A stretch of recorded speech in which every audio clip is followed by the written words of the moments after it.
Magandang umaga po sa lahat. Magandang umaga Ay, rin po sa gabi. lahat. Gabi. At saka umaga sa mga ibang naka-open ang kanilang Facebook sa ibang bahagi ng mundo. Ako po si Carla Kai Santos. At ako naman po si Berna na gutom na Osorio dahil alas 7 na po. At sakto po pag-uusapan po natin ay food security. And nutrition. Yan. Yes. Salamat po sa pagsali sa amin ngayong gabi. Kung sino man ang nandyan, nanonood sa kanilang Facebook ng Senior City episode po. Ngayong gabi, ika-16 ng Marso, 2024. Tingnan po natin ang ating poster sa gabing ito. Ang atin pong title para sa episode na ito ngayong gabi ay Ating Kapakanan, Voices for Food Security. So tulad po nung episode nung nakaraang linggo na ang co-hosts po ay sina Ed De La Torre at si Girly Villariba. Yan po nasa upper right corner ng ating poster ngayong gabi. Food security din po ang kanilang pinag-usapan. Meron po silang tatlong guests at tatlong kababaihan po iyon dahil celebration din po iyon, pagdiriwang din ng Women's Day nitong Marso. Ngayong gabi naman po, nagdagdag lang po tayo ng isang speaker. Apat po silang magsasalita ngayong gabi. Still on the same subject of food security. Mamaya po malalaman natin kung bakit kapakanan din, ating kapakanan yung ginamit naming pamagat para sa episode na to ngayong gabi.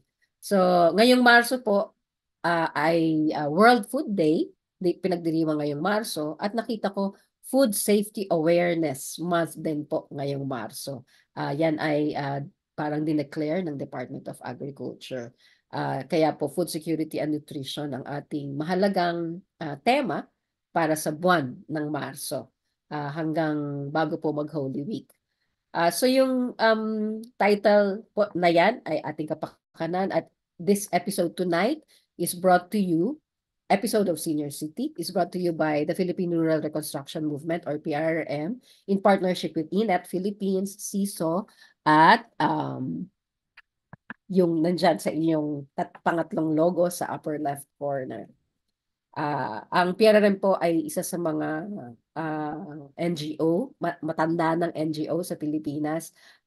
Magsa-72 po kami sa July nitong taong 2024. And we're going on our 75th, so pinaghahandaan din po namin yan. Ang PRRM po ay may tinatawag kaming fourfold approach, but it's also enfolded by another fold. So yung fourfold po ay education, na siyang pamantayan nitong Senior City na programa, livelihood, health, and self-governance. Yung enfolding fold po ay ecological sustainability. So dito po umiinog ang mga programa ng PRRM, at mahalaga dun sa mga folds na yon ang food security and nutrition, at natatamaan po yan sa lahat ng folds na yan. So sa gabi pong ito, kami po ni Berna ay magpapakilala at mag-i-introduce sa inyo ng ating apat na resource speakers. Makita nyo din po sa ating poster dito. Nandyan po unahin po nating maririnig si Miss Rylene Toquero. Yung naka-white shirt po, na kita nyo naman ang kanyang t-shirt, Bantay Kasag. Mamaya po maikukwento niya yan. Yung pangalawa po nating pakikinggan, si Ate Rylene po, or Bibing kung tawagin, ay mula sa lalawigan ng Negros Occidental. Iloilo po pala. Ahoy. Bayan ng Ahoy sa lalawigan ng Iloilo. Pangalawa po nating pakikinggan ay si Richard Magbanwa. Siya po ay isang farmer leader mula sa bayan ng Mlang sa lalawigan ng Cotabato.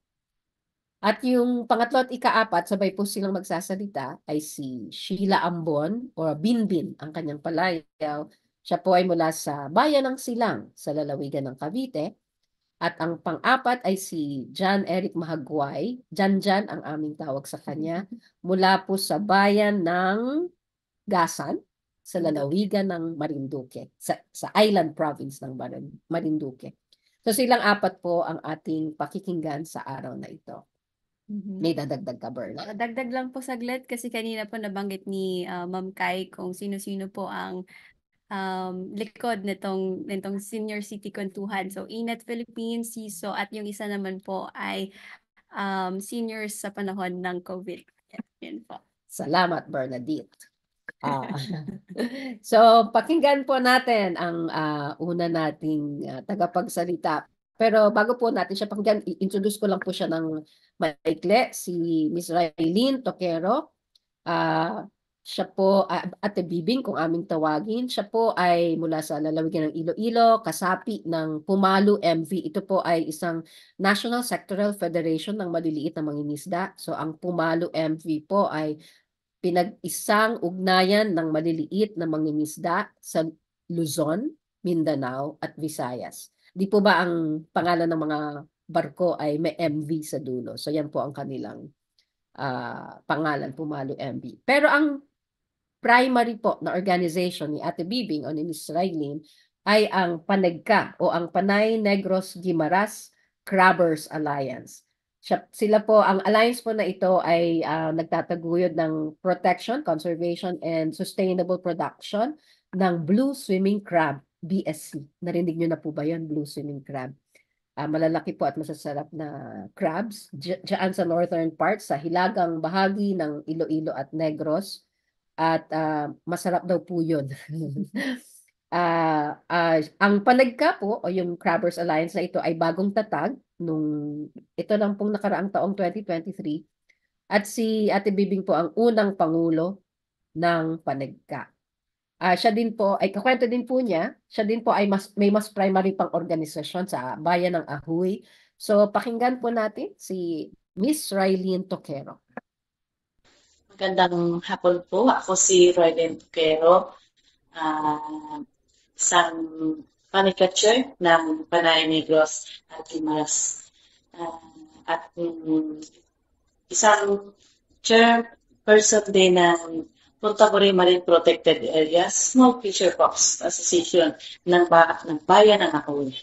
At isa po akong naka-intervene ng sabing food security. Ang pinakamahalaga dito ngayon yung sinasabi na food security, lalo na sa dinanasan ng pandemic. Kasi nung panahon ng pandemic, ay nako, wala talaga. Halos lahat yung mga katabing bahay ko, mga kakasamahan ko, lalo na sa mga bishop box ko, walang-wala doon. Kaya yung mga anak namin pumunta na ng yung kilo nila, pababa dahil yung kinakain hindi sustainado at hindi nakakain ng mga anak ng malusog na pangangatawan, hindi nila nakuha yun dahil umangat yung poverty nung dumating si pandemic. Alam natin yung kung ano ka-hazard yung pandemic na yun dahil yung unting huli ng mga fisherman natin kasi bawal din yung magpunta ng ibayo dahil yung walang panggas at saka mahirap talaga nung panahon na yon dahil damang-dama ko na kahit gatas muna maliit walang bilihan dahil mahirap kasi pumunta ng bayan lalo na sa amin sa isla ng Iloilo, mahirap yung tumawid ng isla na bayan ng Ahoy. At hindi magandang pinagdaanan namin pag magsabi na tayo ng food security lalo na dumaan ng pandemic. Ito ngayon yung masabi ko sa lahat ng kabilugan, aaboto na kung saan yung gusto nating marating, yung gusto nating ipagpatuloy ng gobyerno o government na matulong sa amin, lalo na sa mga fisher folks, lalo na sa mga mahihirap talaga, lagyan ng pondo, no? Lalo na yung mga agency natin, DSWD, maraming agency na gusto sana magtulong-tulong kayo para naman umangat naman yung mga mangingisda natin at magsasaka natin. Okay yung magsasaka dahil mayroon silang aanihin. No? Yung kamusta naman yung mga fisher folks natin na kagaya sa amin na pag dumating yung habagat, no? Habagat season, walang-wala dahil wala kaming makakain. Yun ang pinaka mas bigat sa pakiramdam namin bilang isang ah, ma, magagagmay, maliliit na mangingisda sa bayan ng Amoy. Kaya ito na, sana continuous tayo magtulong-tulong para sa ipataguyod natin yung ating bansa. At ito naman, papasalamat namin sa PRRM dahil kung wala si PRRM, hindi namin alam kung anong gagawin. Kaya hanga at saka saludo ay salute PRRM. Ito lang po yung sa akin, tulong-tulong tayo at continuously maging progresibo at maging sustenido na klase sa pagpanagat o sa pagbuo ng alyansa. Saludo ako. I salute PRRM, I proud. Salamat din, Miss Raylene. We are also proud of the Panagka Alliance. At mabanggit din, kaya po nabanggit din ni Miss Raylene na ang patuloy na pag-alyansa dahil marami pong mga alyansa na mga maggagagmay, sabi nga ni Miss Raylene, na mangingisda sa Negros at sa Iloilo at sa Guimaras. At sila po yung nagkaisa para sa Crabbers Alliance. Anong masasabi mo, Bernadette? Grabe po yung passion ni Ma'am Raylene kasi nakausap ko din po siya nitong nakaraang linggo dahil meron din po kaming isang activity na pumunta po siya dito sa opisina.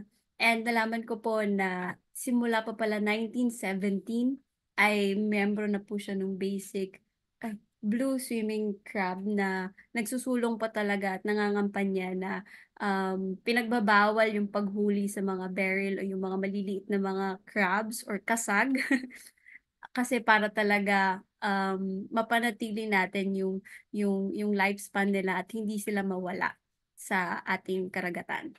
Oo. Nabanggit din ni Miss Raylene kanina na siya ay chair ng Marine Protected Area sa isang barangay sa Ahoy, Iloilo. At yun yung kinukwento niya din sa amin na matagal siyang naging bantay dagat at marami siyang karanasan sa pagiging bantay dagat at babaeng bantay dagat. So kakaiba ulit yung karanasan na yon at yung mga natutunan niya bilang bantay dagat sa sa karagatan ng Iloilo at Negros Occidental. Nabanggit kung narinig niyo rin po nabanggit ni Miss Raylene yung nung panahon ng pandemic na grabe ang hirap na dinanas lalo na nung mga nasa isla. So yung biyahe, yun yung binabanggit niya, no? Biyahe mula sa isang isla patungo sa susunod na isla na kung nasaan yung sentro at yung bayan at yung pamilihan.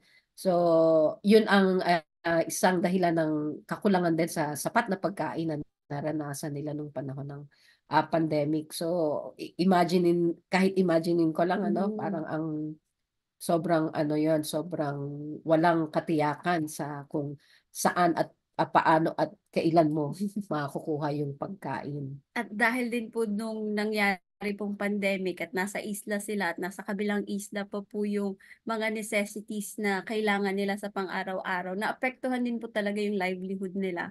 At pati na rin yung health ng mga bata, nabanggit niya kanina din na, pati gatas ng mga bata ay hindi mai-provide ng mga magulang kasi nga kulang at wala din yung means of transportation nila na para pumunta dun sa ibang ibayo kasi nga pandemic, lockdown, tapos ang din like na-stop din yung livelihood nila. So walang market na makakabili ng mga nahuhuli nila at hindi din talaga accessible lahat ng pangangailangan ng panahon na yun.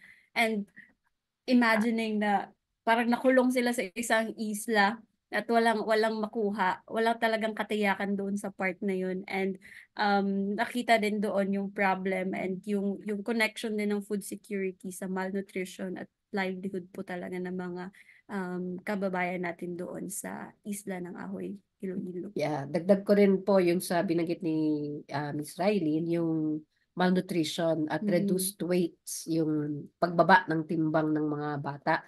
Dahil sa Pilipinas po parang mahigit 30% o isa sa 3 bata ay malnourished or undernourished at underweight.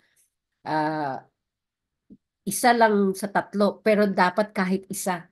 Walang batang undernourished o malnourished o hindi nakakatanggap at nakakakain ng Mhm. sapat na pagkain.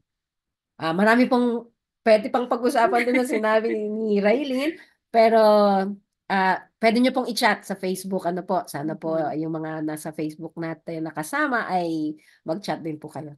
Subukan naming makapag-comment din o makasagot. Yung pangalawa po nating magsasalita ay si Mr. Richard Magbanwa. Si Richard po ay isang magsasaka ng organic or reduced chemical. Actually, wala talaga silang chemical na ginagamit sa pagsasaka. Doon sa kanyang barangay sa New Antique, Mlang, bayan ng Mlang sa Cotabato. Siya po ay bagong hirang na presidente ng New Antique Climate Smart Agriculture Association. Ano po yung Climate Smart Agriculture? Baka po mapakinggan natin sa mga sasabihin niya. Nung taong 2016 lamang po siya nagsimula ng organic farming. Pero kung maririnig niyo si Richard, hindi lang sa 5 o 10 minutong maririnig natin siya, kundi sa mga conversations namin sa kanya. Yung kanyang passion at interes sa pagsasaka ng organiko ay sobra-sobra at kaya pina-practice niya talaga yung sinasabi din niya. So, pakinggan po natin si Richard. Magandang hapon po. Ako po si Richard Magbanwa mula sa North Cotabato, Mindanao. Ako po yung CC leader ng 3 bayan sa North Cotabato, Mlang, Tulunan, sa Kabakan. So, ang ano po sa akin yung food security po kumpleto po yung nandun po yung lahat ng pagkain, hindi lang po sa nakaka-afford doon po sa pagkain, kundi kahit mahirap na tao yung pagkain available po anytime, hindi na po makakain sa araw, kundi makakain ng 3 pieces sa araw. Yun po food security. At saka hindi lang po food security yung ating isa lang alam, kundi yung nutrition po na kinakain natin. Hindi lang basta tayo nakakain, kundi isipin natin yung pagkain ay kumpleto sa nutrition na magbibigay ng magandang kalusugan sa ating katawan, at saka yung ligtas na pagkain na parang hindi siya yung babad sa mga chemical, upang yung kalusugan natin yung ligtas. At saka malaki pong ang kabuluhan ng pambag ng aming sektor dito itong sa ligtas na pagkain ay dapat po bawat tahanan po siguro ay magkaroon ng sariling production upang malaman talaga natin yung ligtas na pagkain na walang chemical na halo, kundi at saka siguro matiwasan natin yung mga imported, kasi bago ma-import yun, binababad muna sa chemical upang ma-preserve nila yung mahaba, matagal. So, kung umaasa tayo sa ibang bansa, talagang contaminated ng mga iba't ibang mga chemical. So, mas maganda yung nasa background natin nanggagaling ng mga pagkain, nasa atin mismo tayo mag-produce. Kasi agricultural country tayo, tayo mismo dapat nag-produce nun, hindi tayo umasa sa ibang bansa. So, ang kinakarapture natin ngayon, kasi ang halos programa ngayon is ng Department of Agriculture is to produce. Parang nakalimutan nila yung safe na pagkain, yung nutrition at saka So, dapat nila yung RA 11511, yung Sustainable Agriculture, i-implement into i-localize nila yung mga proyekto niya, at saka yung kailangan po ng farmer na supportize yung ng kapital, bigyan ng mga kapital, kasi halos nasa malaking porsyento po yung mahirap na farmer. Ang ating bayan kasi na ang ano sa Pilipinas is ang ano yung sector na magsaka yung pang naiiwan siya. Pagamat tayo yung agriculture country, yung source of income natin nandun, nanguna yung agriculture country tayo. Ngunit parang naiiwan. But ikumpara natin sa ibang bansa, hindi naman masamang compare. Nakita natin yung kagandahan ng mga programa tulad ng Japan. Industrial countries sila, maganda yung kanilang agricultural promotion ng kanilang government, na-preserve nila yung mga forest, mga ano nila sa mga farm, talaga maganda. Kaya parang diba, kabaliktaran ba, tayo yung agriculture country, ngunit naiiwan natin yung sektor ng magsaka nga doon tayo umaasa ng pagkain kasi sinasabi nila, mula pa doon bata pa narinig ko, ang magsaka daw is backbone of their country, bagamat naiiwan, wala na, parang taon-taon, parang lumilit yung budget nila sa agriculture. At saka, yung Mindanao, sabi nila, food basket, bagamat maraming malawak pa mga idle land doon na hindi napapakinabangan. Ngayon, sinasabi nila, short supply tayo ng pagkain, maangkat tayo. Marami pa tayong pagtataniman. Siguro, pag nakikita ng government natin yun, sana mapunduhan nila, may magandang programa, hindi tayo mag-short pagkain. Lahat ko may pagkain sa pagkainan. At saka, so, yung mga kabataan natin ngayon, parang sa, yung teknolohiya natin, tumataas na ng utas niya, at saka, yung high-tech na kasi ngayon eh. So, yung bata ngayon napopokus na sa mga digital, so, dapat kailangan ng government, pagfokusan yung pansin ng kabataan, paano sila bumalik doon sa, yung mula sa, ang kinamulatan natin na agricultural country tayo, dapat doon na focus. Kasi lahat, nabubuhay tayo, dapat pagkain eh. Thrice a day tayo kumakain na araw-araw. Yung mga, the best na profession is agriculture. So dapat, bigyan sila ng pansin, bigyan ng mga magandang proyekto, may malaking sahod yung agriculture, at saka kahit yung mga kabataan dun sa mga idle land, magawa ng mga proyekto, nasusuportahan ng gobyerno sa panimula ng kapital nila o siguro yun po para umalik yung sigla ng agrikultura. At saka siguro yung makataas yung kamulatan natin sa ligtas na pagkain. Lagi natin educate yung mga mamayan kasi hindi lang sa batang yung matatanda na hindi nakapagtapos, hindi nakapag sa mataas na walang alam, kain ng kain, hindi nila alam yung kinakain nila. Hindi pala kumpleto sa nutrients, kontaminado ng pagkain, kain ng mga mula sa imported na dinalan, yung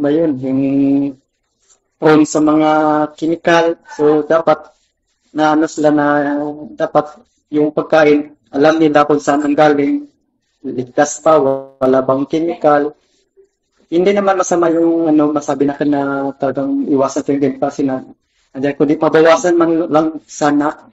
At saka kasi ang paggamit ng chemical dapat igawa ng yung control. Hindi na inabuso na ngayon kasi yung isip ng isang magsaka na business-minded na farmer, yung production niya na makaabot sa pinakamataas, malaki yung kita niya, mabibili yung gusto niya, lahat ng magagamit niya na, yun ang habol niya, hindi niya naisip yung kalusugan at saka nutrients ng pinaproduce. So, dapat na aware yung mga magsaka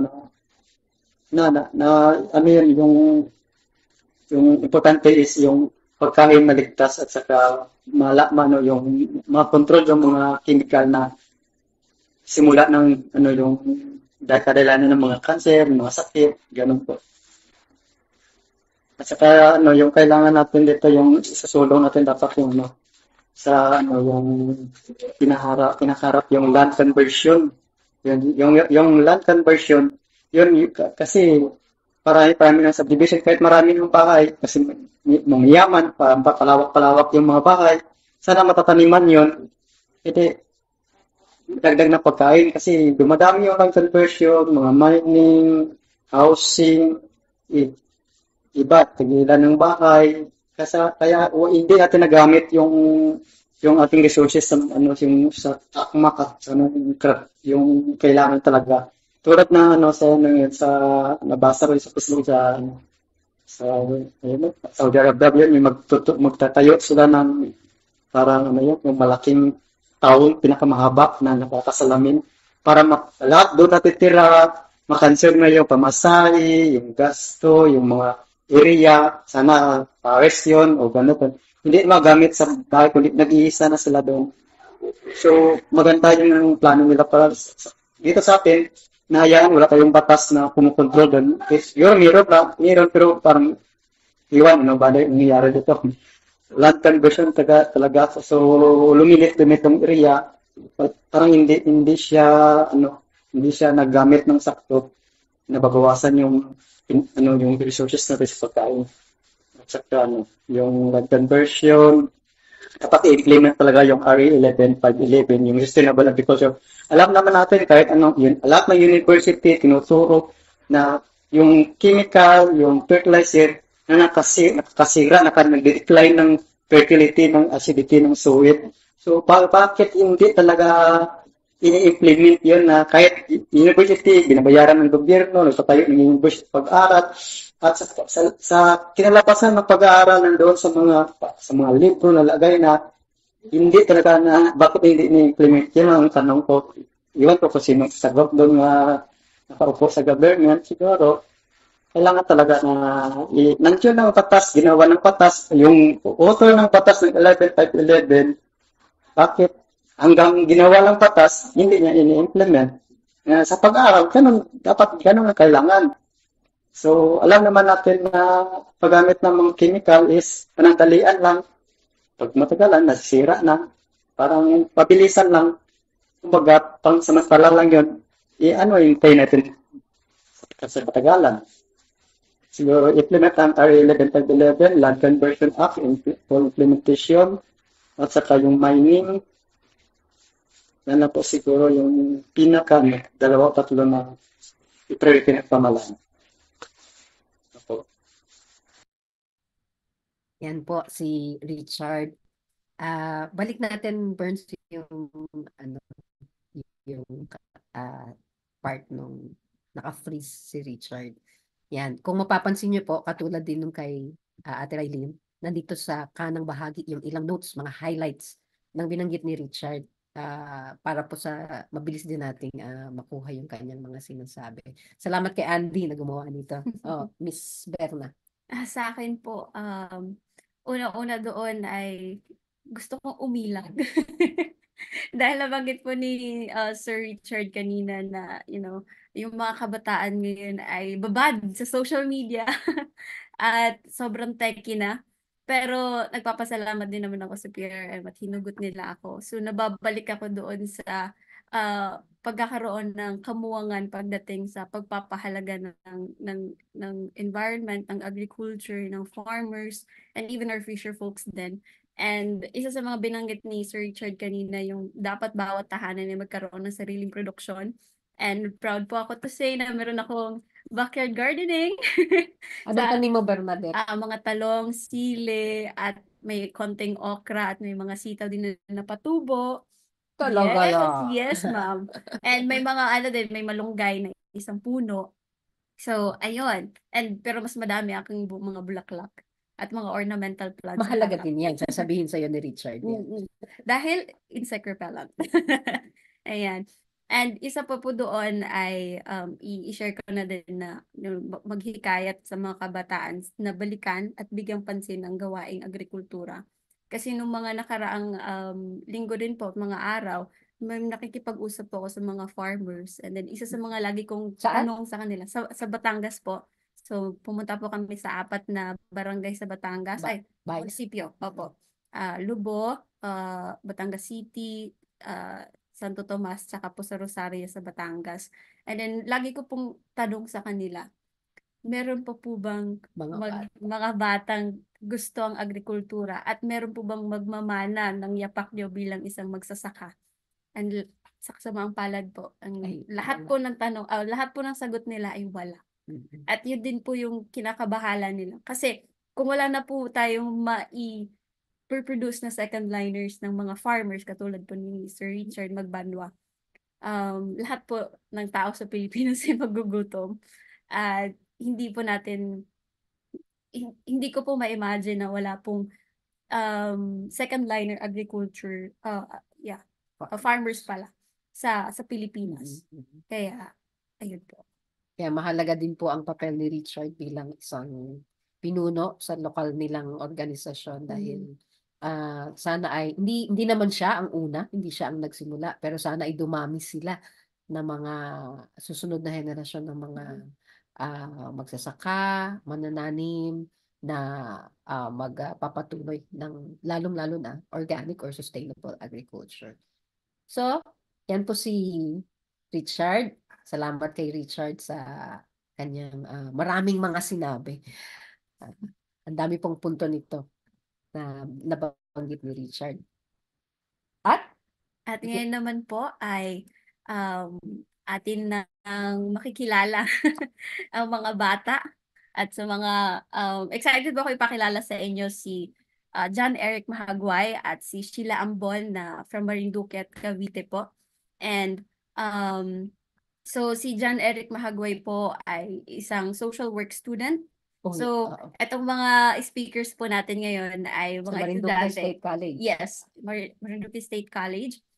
And isa din po siyang chairperson ng Marinduque Executive Youth Council sa Marinduque din. So at si Sheila Ambon naman po ay from Cavite State University Indang Campus.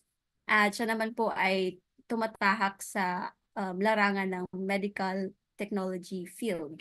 Pero may bago na po itong pangalan parang medical laboratory science po ata. Tama ko. And so, etong dalawang to, social work tapos healthcare worker ang and lahat etong party na to ay nakaangkla at konektado po sa food security. And etong dalawa din po ay si Sheila din po pala ay miyembro at ako din po ay miyembro ng Sustainable Life Youth Network in Asia. At ito po ay isang youth-led network na ang mga kasapi po ay mga youth from Thailand, China at Philippines na naglalayon po na magkaroon ng ongoing conversations and exchange learnings pagdating po sa mga sustainable practices. And ang mga pinag-uusapan po namin doon ay yung seed saving, yung youth return homeland, yung social enterprise, at pati na rin po ang ano ba yung isa? Atin pong titingnan kung ano po yung isa. Baka mabanggit nila. Pero baka nga mabanggit lang nila. And then, maliban po doon, silang dalawa din po ay matagal na nagvo-volunteer sa PRM. So, mga projects po na involved nila yung food hives na seed saving bank po. And then, yung isa naman po ay Bayang Walang Basura o yung solid waste management. At itong dalawa din po ay kasapi at miyembro po ng Sangguniang Kabataan. Sa kanilang mga barangay. Yes, sa Cavite at sa Marinduque po. So, ayan. Pakinggan po natin sila.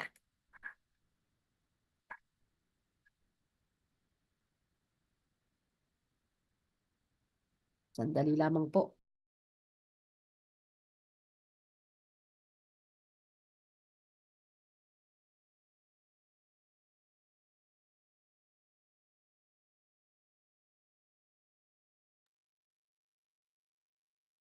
Tingnan po natin. So ako po si Maria Sheila Ambon mula sa Philippine Rural Construction Youth Association, Cavite. Ako naman po si John Eric J. Mahagway. Mula sa PRRYA Marinduque Chapter.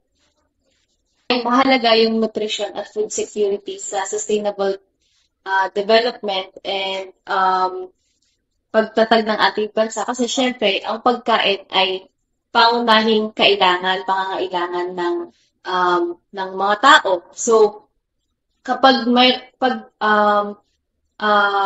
healthy, kapag accessible yung pagkain para sa mga tao, mas nagiging productive yung mga tao na mas nagiging productive yung mga tao na magtrabaho pa or mas nagiging matalino ba yung mga tao base sa kinakain nila ganyan na maging mas maka-contribute pa din sa nation building or sa sustainable development. Tama naman po yun dahil kasabay dapat ng pag-unlad ng nasyon at ganun din ang paggamit ng mga raw materials sa ating bansa ay ang kasiguraduhan ng pagbibigay ng sapat, ligtas at tamang pagkain para sa bawat isa. Gayon din ang pagpapanatili ng kaayusan bilang katiwala ng Diyos sa ating sanlibutan. Kailangan pangalagaan din natin ang ating sarili bilang katiwala ng kalikasan ito. Para sa akin, unang-una, dahil isa akong healthcare worker, no, unang napansin ko talaga is malnutrition. So, hindi pa rin bumababa yung rate ng malnutrition sa Pilipinas. Siguro dahil ito din sa susunod pang issue, which is kakulangan naman sa edukasyon ukol sa malnutrition at sa kung edukasyon tungkol sa ano ba yung masustansyang pagkain, no? Kasi madaming kabataan, madaming Pilipino na parang pag kinomercial sa TV na masustansya na to para sa kanila, di ba? Halimbawa, kagaya ng mga processed foods na may sinabing may ganitong ingredients to na masustansya sa puso, pero processed pa din siya, marami pa rin siyang kumbaga mas maganda pa rin na dun tayo sa organic, dito tayo sa gulay, ganyan. Dito tayo sa mga pinoproduce ng ating mga magsasaka, no? So, ayun, malnutrition at saka kakulangan sa edukasyon sa pagkain at malnutrition na nga din yung issue. May dadagdag ko din, ang napapanahong dapat pag-usapan ngayon ay ang climate change din. Isang factor ito kung bakit hindi na-provide ang isang ligtas at masustansyang pagkain sa ating komunidad. Napapanahon na magkaroon ng isang maayos na kaalaman tungkol sa climate resiliency upang makasabay ang mga tao, ganun din ang pag-provide ng masustansyang pagkain upang nang sa gayon magkaroon din ng sustainable na mapagkukunan ng mga raw materials upang ma-provide natin yung food security na tinatawag. So, ano yung tingin natin na solusyon or dapat i-prioridad ng pamahalaan? So, unang-una, kagaya ng sabi ko kanina, healthcare system, pagsaayos ng healthcare and education system sa ating bansa. Kasi yung dalawang yon ang pangunahing pangangailangan, lalo na ng mga kabataan, lalo na yung education system. Kasi ito yung hubog sa mga kabataan para maging mas effective or productive na mga manggagawa, na mga leader someday. So, kung maayos yung kung meron tayong quality education and better healthcare system, we will produce critical and effective individual that eventually will be contributing to the betterment of our society. Para sa akin naman po, ang dapat pagtuunan ng government pagdating sa problema ng kabataan, pagdating sa pagsisiguro ng food security, ay ang pagpatuloy ng education campaign through social media dahil napapanahon po ito. Kailangan po natin magkaroon ng social media campaign kung paano natin mahihikayat ang kabataan na maging involved sa usapin ng food security, hindi lamang para sa ngayon, kundi sa mga susunod pang henerasyon dahil hindi lamang tayo ang buhay na mga ngalaga pa rito, kundi dapat magpapatuloy pa yung pinangalagaan nating food security para sa mga susunod na henerasyon. Dagdag ko lang din or reiterate ko lang na tama na para sa mga kabataan, mas yung social media yung pinakamadali, pinakamagandang way na para ma-involve yung kabataan sa usapin na to, sa issue na to. Kasi sa social media, parang wala nang hindi gumagamit ng social media. So hindi lang din talaga kabataan yung may impluwensya kapag ginamit natin yung social media. Kasi pati matatanda, pati mga working class, and gumagamit na din sila ng social media, and pati sila through social media, pag ginamit natin ito sa campaigns natin, so parang ma-hit natin lahat in one bullet, parang gano'n. Yun nga, through social media, kasi alam natin na paunti na yung nagkakaroon ng interest pagdating sa usapin ng agrikultura sa ating bansa.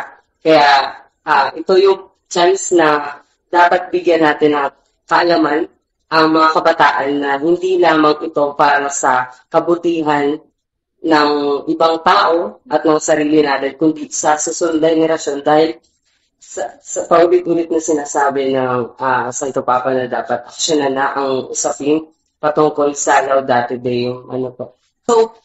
So, kung ano po yung magagawa natin sa community natin, para po sa akin, mas maganda na ma-immobilize natin yung lokal na pamahalaan natin, kagaya ng barangay, SK, lalo na po yung SK para sa sektor natin, dahil yun nga, sila yung nagre-representa sa mga kabataan. So maganda na ma-mobilize natin sila ukol sa mga issue na to. And hindi lang ma-mobilize, kumbaga mabigyan sila ng skill or motivation na mag-advocate pa ukol sa mga issue na to. So, kailangan dapat bigyan natin ng panahon at pag-aaral na patuloy natin pangalagaan kung ano man yung meron tayo, nang sa gayon, mapangalagaan din natin yung sarili natin at ang ibang tao. Yun lang. Maraming salamat kay Janjan at Binbin. At ako po ay si Bern. Nakigaya. Pero ang isa sa mga nakuha ko po dun, kasi nga dahil kabataan, social media, digital world, teki-teki. So, iba po talaga ang atake ng mga kabataan ngayon kumpara sa paano hinahandle ng mga may edad na mga nauna sa amin. Pagdating po sa information dissemination, capacity building, at itong mga impormasyon na to na talagang kailangan at importanteng pag-usapan sa isang talakayan, isang conversation ng mga bagay na to. Kasi kung hindi natin makikita kung ano pa yung posibleng solusyon at pwede pang gawin ng mga katulad namin na nasa sektor ng kabataan. And dahil dyan sa social media, parang binibiro ko lang ata si Sir Ed nung nakaraan na parang mag-vlog na ako, ganyan.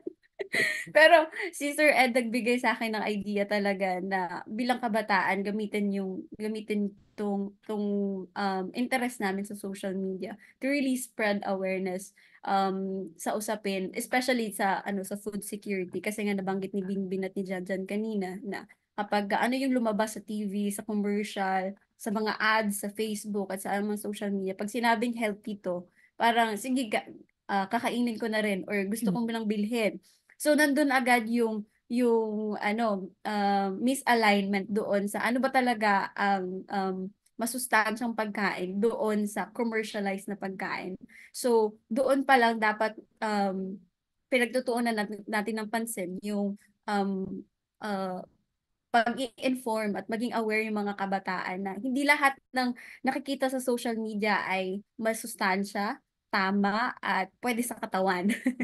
And iko-connecta sila through social media na this is agriculture, this is sustainable approach for us to become healthy, for us to get those nutrients that we deserve, and magkaroon din ng longer lifespan. Kasi nababalitaan ko rin po na pabata ang mga kinukuha ni Lord dahil sa mga maling ini-intake sa physical body nila. So, yun po.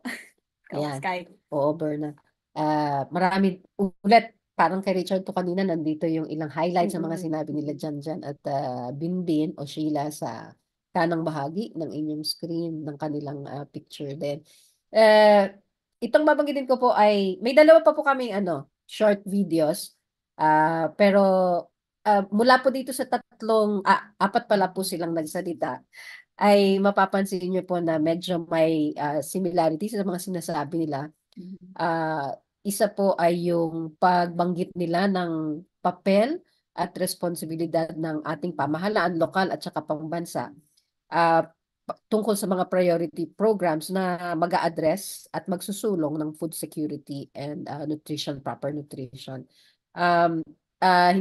Parang hindi po nila nabanggit pero makikita nyo sa kanilang ginagawa dahil sila po ay mga miyembro ng organisasyon, lalong-lalo na po yung si Ate Raylene sa Negros at kahit si Richard sa Cotabato, sila po ay bahagi ng mga local fisheries and FARMCs, Fisheries and Aquatic Resource Management Council para kay Ate Raylene. Tapos mga Agriculture and Fisheries Councils naman doon sa mga katulad nila Richard. Yan po ay sa local na level. Tapos kahit po sa pambansa ay yung ilang mga leader ng komunidad na ito ay represented po sa NAPSI or yung National Anti-Poverty Council and yung PCAF, Philippine Council for Agriculture and Fisheries. So kaya po yung kanilang mga agenda ay nagkakaroon ng boses sa mga larangang ito. At yun ay nanggagaling sa kanilang mga alyansa, mga federasyon, mga organisasyon o yung kanilang kilusan sa kanilang mga sektor. Yan po. Ngayon, meron tayong dalawang maikling video po. Meron po palang parang text in, hindi phone in. Text in comment na hindi po magkapareho o hindi maikukumpara ang struggle ng mga maliliit na magsasaka at maliliit na mga mangingisda dahil pareho namang vulnerable ang kanilang mga sektor. Salamat sa comment na ito. At sa ngayon po ay may dalawang video. Yung una po ay sa pangisdaan. Ang title po ng video nito ay Panagat. Mahaba po ito. Pwede nyo po siyang mapanood sa YouTube pero pinaikli lang po namin para sa episode na ito.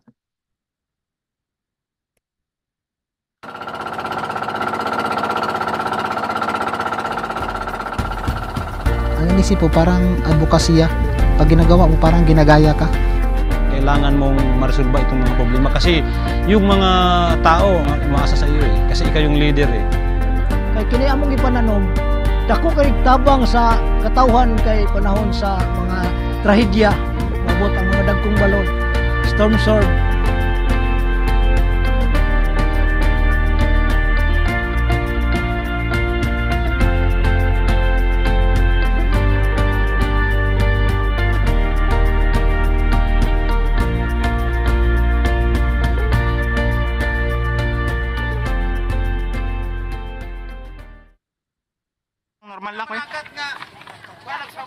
Hindi. Wala akong alam ang isda kahit yung anong gagawin pang dagat, anong gagawin ko. Hindi ko nga alam yung parang pagpunta sa dagat, kaya ko ba yung dagat kasi pag hindi mo kaya yung dagat, parang masusuka ka. So, andam na.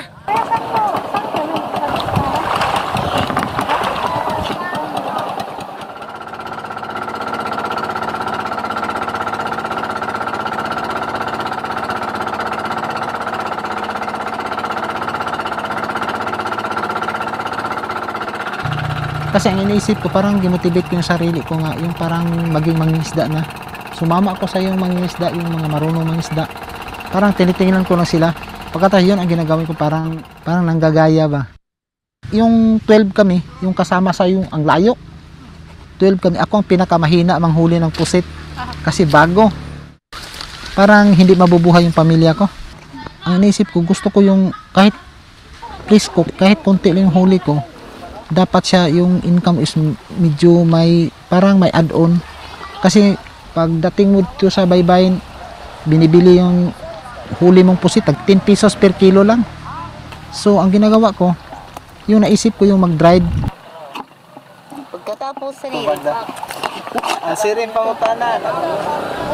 so kung ang price ko ikuan siya i-kumparar nimo sa presyo ngayon nga 45 parang may add-on siyang 12.50.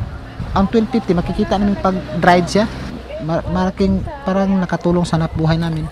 Sa simula ang ginagawa namin yung patuloy yung individual processing namin. Yung naisip ko kasi ayoko yung may manluloko So ang ginagawa ko, pag magpresyo ko, sinasabi ko sa yung mga katabi ko, ang presyo niya ay palabig ubos daw. Kanang pantay-pantay lang tayo sa presyo para yung irespeto yung produkto natin. Tinitimbang namin yun, tapos pag timbang ng 200 grams, tapos lagay namin ng supot, lagyan namin ng label. Ay, yung label. Tapos, pagkatapos naman, isilir na naman namin ulit. Tapos, yan. Dami ang Kadalasang participation sa membro namin dahil sa pira, magkakapira, yung hanap buhay na madagdagan, may makukuha sila. Pero ngayon parang natutuwa rin ako kasi inisip ko parang yung tumibay kahit wala kaming pira, kahit wala kaming yung mga resources, kulang ng resources, pero matibay yung samahan namin. Tamang-tama na siguro.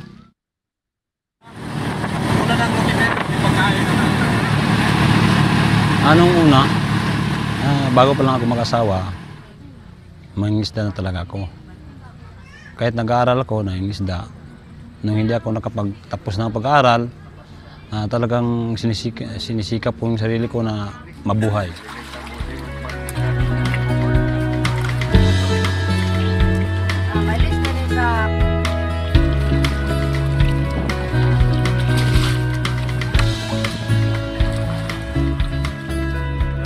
Hanggang dumating ang panahon noong 2015, nakuha ko bilang isang kinatawan ng NAPSI sa Artisanal Fisher Co. Hanggang ngayon, nasa NAPSI ako. Dati, wala kami pakialam eh. Wala kami pakialam sa dagat. Talagang pumunta lang kami sa dagat. Tinitingnan ko lang yung ibang mga kasamaan ko, walang pakialam sa dagat yun eh. Kaya nung dumating yung PRRM, kaya doon namin nakikita talaga, ito pala, pwede pala natin gawin, pwede pala natin gawa ng paraan para makontrol natin yung mga illegal fishers at yung pagpreserba natin dito sa mga tabing dagat. Sa akin lang, parang nanaginip lang ako eh. Nagsimula ako ng BPARMC, naging Fisher Folk Regional Director ng BPAR Region Team. Ngayon naging NAPSI. Parang panaginip ah. Tantangon unta ang isiliban.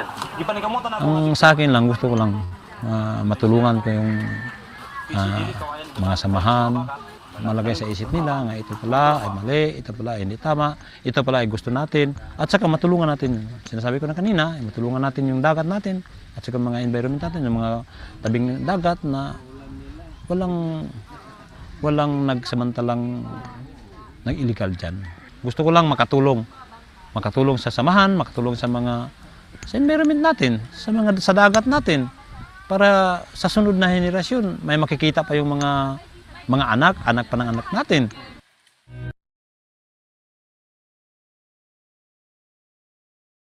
Okay po, yan po yung una. Meron pa pong isa pero baka malapit na tayo ubusan ng mga minuto. So banggitin na po muna namin sa susunod na Sabado, ika-23 ng Marso, ay kami pa rin po ni Berna ang makakasama ninyo. PRRM pa rin po ang mag-host ng Senior City episode next week. Baka maubusan po kami ng oras mamaya. So salamat po sa paglahok ninyo ngayong gabi, sa pagnood ninyo ngayong gabi. Tama po. So, hindi po muna goodbye ito, kundi see you again. See you next week po. Pero ito na.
Yan po ang ah, mga demonstration farms sa Cotabato.